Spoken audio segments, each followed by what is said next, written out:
નમસ્કાર દર્શક મિત્રો, એશિયાના સૌથી જૂના અખબાર મુંબઈ સમાચારના ડિજિટલ પ્લેટફોર્મ પર આપનું સ્વાગત છે. હું છું વિમલ પ્રજાપતિ. ચાલો શરૂ કરીએ રાજકીય ગપશપ. ગુજરાતની અંદર અત્યારે એક મુદ્દો જે સૌથી વધારે ચર્ચાનો વિષય બનેલો છે તે છે ધારાસભ્યોએ મુખ્યમંત્રીને લખેલો પત્ર. વડોદરાના 5 ધારાસભ્યોએ મુખ્યમંત્રીને પત્ર લખ્યો છે અને કહ્યું છે કે અધિકારીઓ એમની વાત માનતા નથી.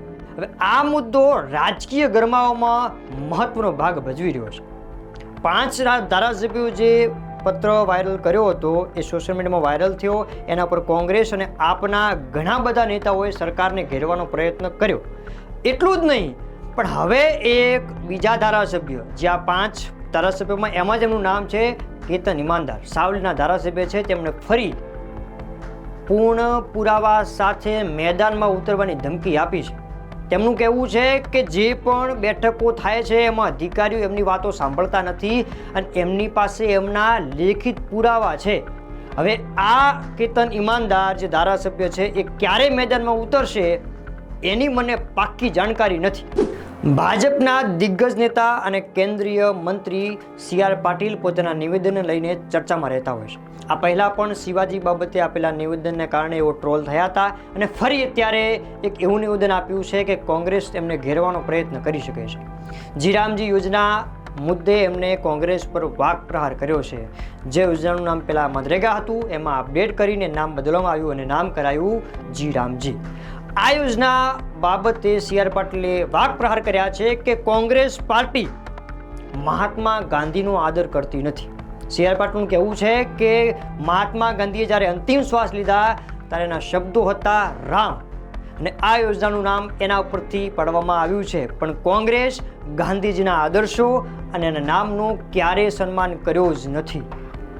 કોંગ્રેસ માત્ર ગાંધીજીના ફોટાનો રાજકીય ફાયદા માટે ઉપયોગ કરે છે, આવું કેન્દ્રીય મંત્રી CR પાટીલે કહ્યું છે. હવે આ મુદ્દે રાહુલ ગાંધી, સોનિયા ગાંધી કે કોંગ્રેસના પ્રમુખ શું જવાબ આપશે એના વિશે મને ખબર નથી. वीपी रामजी की योजना ये मनरेगा की योजना थी, उससे अलग प्रकार की योजना है. मनरेगा की योजना बनी उसके पहले भी 1980 में इंदिरा गांधी जी ने सभी योजनाओं को साथ में मिलाकर एक योजना बनाई थी. उसके बाद राजीव गांधी जी ने भी जवाहरलाल नेहरू जी का नाम जोड़कर एक अलग योजना बनाई. सोनिया गांधी और मनमोहन जी ने 2005 में नरेगा योजना बनाई.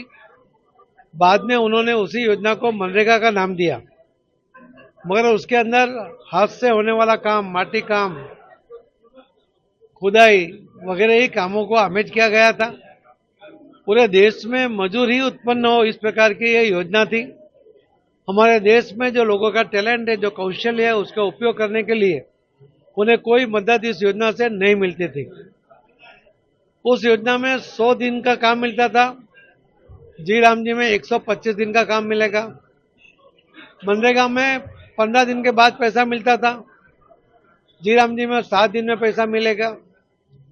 और जल जीवन मिशन के लिए ગુજરાતની અંદર ભાજપના ગઢમાં ગાબડું પારનાર ગેનીબેન ઠાકોર પોતાના નિવેદનો માટે ચર્ચામાં રહેતા હોય છે, પરંતુ અત્યારે એક બીજા મુદ્દા બાબતે ચર્ચામાં આવ્યા છે.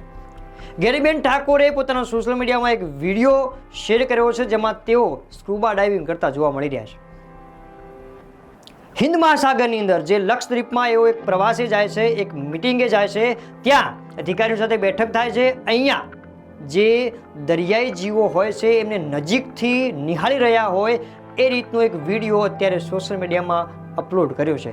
થોડા સમય પહેલાં ગેનીબેન ઠાકોર દિયોદરમાં ઠાકોર સમાજની મહાસભામાં બહુ મોટા નિવેદન માટે ચર્ચામાં આવ્યા હતા, અને અત્યારે ગેનીબેન ઠાકોર દરિયા વચ્ચે જઈને માછલીઓને એટલે કે દરિયાઈ જીવોને નજીકથી નિહાળતા જોવા મળી રહ્યા છે.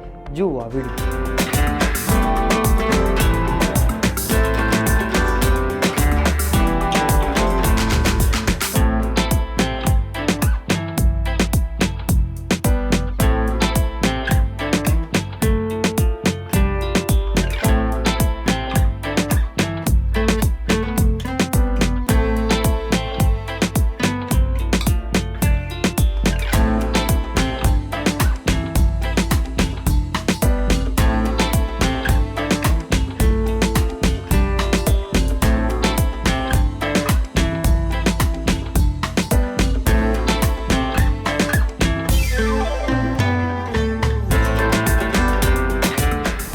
આ મુદ્દે ભાજપ કોંગ્રેસને કે ગેનીબેનને ઘેરવાનો પ્રયત્ન કરશે કે કેમ એ બાબતે ચોક્કસ ના કહી શકાય, પરંતુ જે રીતે ભાજપની રણનીતિ છે આ મુદ્દે ચોક્કસ ગેનીબેન ઉપર વાક પ્રહારો થશે.